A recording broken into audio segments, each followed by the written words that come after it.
And it really is kind of a mess. If you want to pull up Weather 2 again, just to give Ian an idea, it's very linear. It's very messy. But honestly, you could get a quick little spin up almost anywhere. Okay, so when you're looking at, this is a good point here, Cody. So earlier we were looking at the red and the green coming together, making that real tight knot. I use the analogy of a figure skater tightening the arms. That tightens the velocity couplet, and we get a big spin up.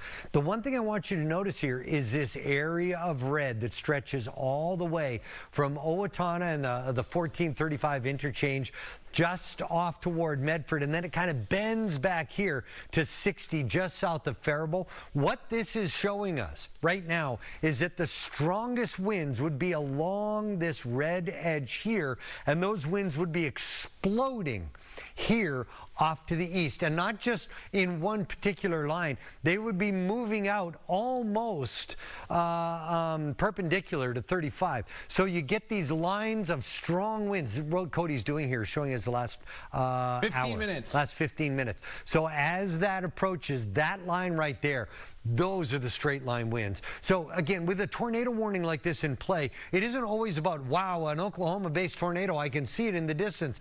It's terrible looking. This is rain wrapped. There's the rain, and where you see it, we pick up that white, that's also a hail core. So the Doppler goes through and it says, I can't interpret whether this is just rain or hail or a combo of both. When Doppler indicates something like that, it looks like a big, huge, wet raindrop. That's where we end up with these areas of white. So there are definitive hail cores here along with those straight line winds. Again, from Faribault just to the east of Medford, bending back through Owatonna, personal storm plan into effect. And Ian, I don't know if you noticed, but they did actually extend that. Yeah, they extended the tornado warning. Yeah, farther to the east. So Faribault to Kenyon, basically to Highway 56 and just southwest of Cannon Falls. Yeah, so this is, you know, I talked about Rice and Steele. I talked about Goodhue County, and that's exactly where we are right now. I know Kelsey Carlson and Randy Meyer are so patient. You're so patient with the talking meteorologist. Thank you. I know you've got something to say, though. Well, we've been urging people to send those photos in, and we're getting them in. So we want to make sure we share these images that you guys are talking about with our viewers. But nothing that we have to say is more important than what you and Cody are saying right now. And thank you so much. You guys have been on the air just today, all though. Afternoon. just for the day. And Cody, you know, works the morning shift, and he's still here tonight. Started talking to Cody back on Saturday. I said, dude, I need you. And without even a second thought, he just said, yup. And I said, yeah, but I can. And he goes, yup. And I'm like, I'll stop talking now. And, you know, it's great to have him aboard. It really is. Let's go ahead and look at some of that. Yeah, let's I think we have some storm damage. I know there's Mound involved and Egan involved, and that's basically that very southern part and sort of the northern tip of what you guys have been talking about.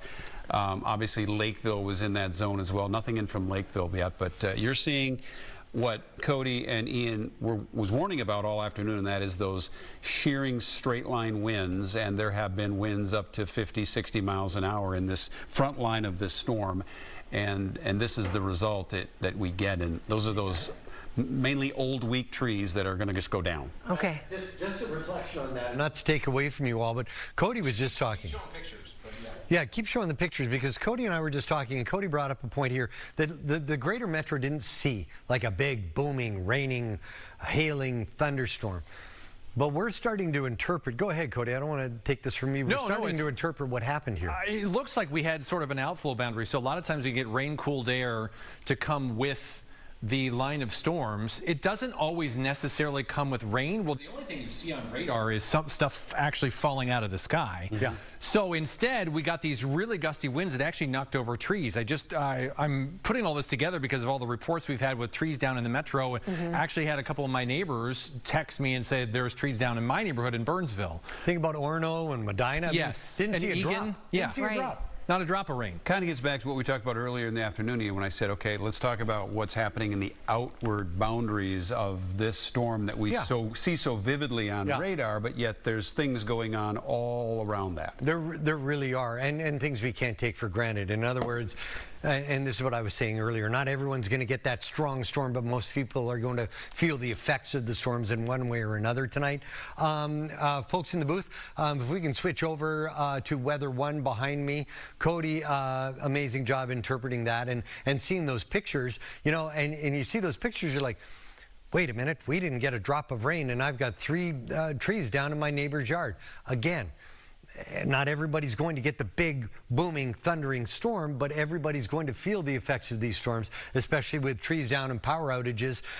You know, we have had a lot of rain. So some of these bigger trees, and Randy, I mentioned this to you, and we were talking about it, even though they're not fully leaved, you know, those roots that are in the ground, with so much rain lately, they're not hanging on to dirt. They're kind of dripping into mush. And you pick up some winds at 50 or 60 miles per hour, they're not, that mush isn't going to hold them. And Right. you notice on some of those pictures that they just peel back that layer of turf as they go down. Yeah, it's like soft pancake batter, you know, when it gets soaked like that. And now I'm hungry. No, I was going to say. Yeah, and we had more pictures too, just to show the clouds. Oh yeah, that keep we were going. seeing Yeah, I love that. Over Rob Olson as well today. But that's such an interesting point that we're seeing damage reports in places that haven't been under this system. Right. Well, they've been part and parcel of the system. Earlier, I was talking about outflow boundaries. So here's a perfect example that, you know, we're talking about straight line winds. I'm just going to shift this a little bit. These are the 2 Doppler indicated tornado warnings. That southern warning has now extended just off to the east of I-35. Medford and Owatonna, you're out of the Doppler indicated tornado warning. There it is there, outlined in black. Faribault, you are still in the tornado warning. This little finger just off to the west of 35, but it now extends all the way to Kenyon, and that tornado warning is in place until 6:15 p.m. When we talk about an outflow boundary, so the rain is coming from above. When the rain hits the ground, the wind it creates can't go through the ground, doesn't necessarily go back into the storm. Where does it go? It races away from the storm. In many ways, it mirrors a sneeze. When you're at a table and you sneeze and the napkin moves, that's an outflow boundary, and as it pushes away, it can create damage. It can create damage well away from parent thunderstorms. There are times when we're forecasting as meteorologists, we're looking and we're like, why is that storm growing? And then you look for ground truth and you look at observations, you're like, oh my gosh, there's an outflow boundary coming from a storm that's 40 miles away, and it's hitting these storms and creating more uplift. So you don't have to be in the storm. The storm doesn't have to be over top of you, is what I'm trying to say, for you to feel the effects of very large storms in your area. And I think that's what it was. It was a gust front, or it was an outflow boundary in parts of the West Metro, and in particular Medina all the way to Orono, with some of the pictures that we're picking up. So it is one of those days that the storm doesn't have to be over top of you for you to feel the effects. I'm going to go to you, Randy, in just a minute. Again, the tornado warnings here in place. Let's at least get a track on one of these tornado warnings. So see, just north of Medford, see that gold box? That means that as the Doppler unit does 5 scans and it clicks up every single time, it's found a degree of rotation. So we can track that. So the Doppler is saying that particular part of the strongest part of the storm is moving off to the east at around 20 miles per hour. There are no big communities in the box, but that's 10 minutes,